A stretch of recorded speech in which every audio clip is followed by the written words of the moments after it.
Yang lebih penting adalah manusianya, bukan penyakitnya.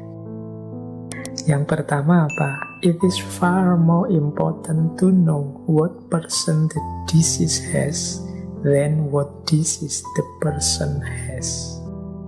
Jadi jauh lebih penting untuk mengetahui orang yang mengidap penyakit itu daripada penyakit apa yang diderita orang tersebut.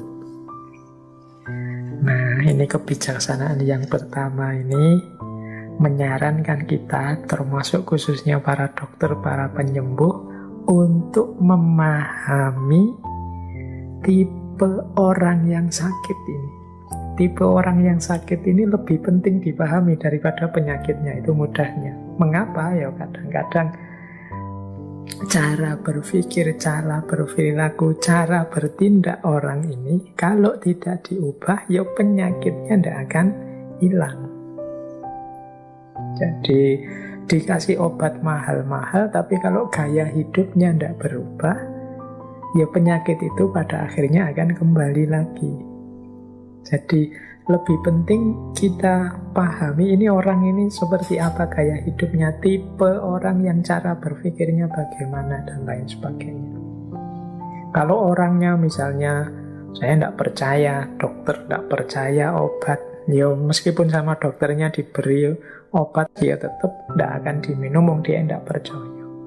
Atau mungkin ada orang yang gaya hidupnya tidak pernah tidur, tiap malam melekan, ngerokok, minum terus tidak berhenti-berhenti, sementara penyakit yang diderita berhubungan dengan itu.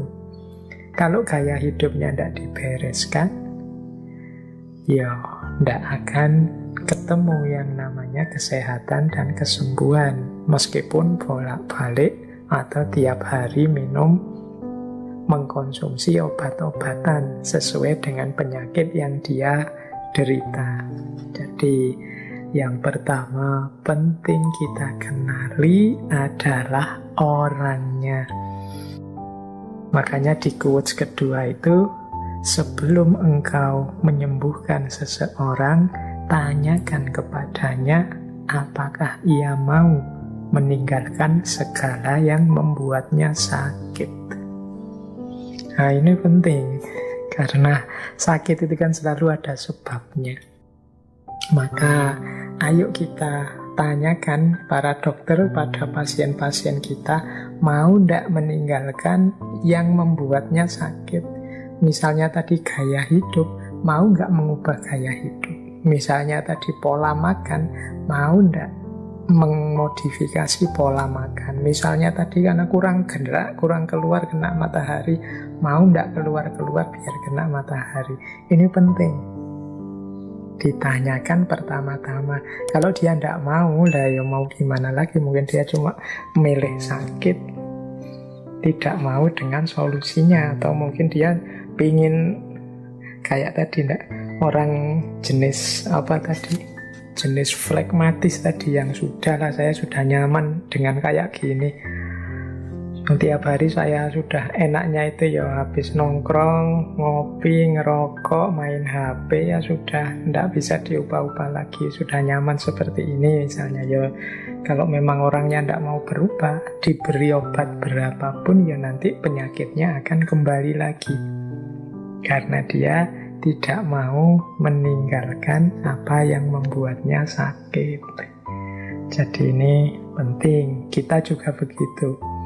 Kalau kita sedang sakit, coba kita tanya diri kita sendiri, mau atau tidak kita meninggalkan kebiasaan gaya hidup yang membuat kita sakit.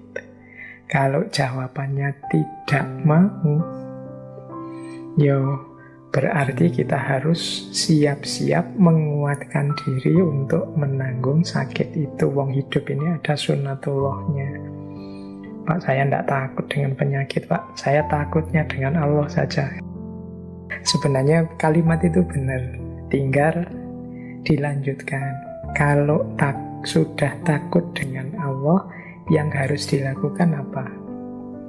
Ketika orang takut dengan Allah itu kan berarti dia harus mau menjalankan perintahnya, amanah-amanahnya, dan menjauhi larangannya. Nah, di antara perintah dan amanatnya Allah itu adalah menjadi khalifah di muka bumi, termasuk menjaga diri kita, badan kita, lahir dan batin.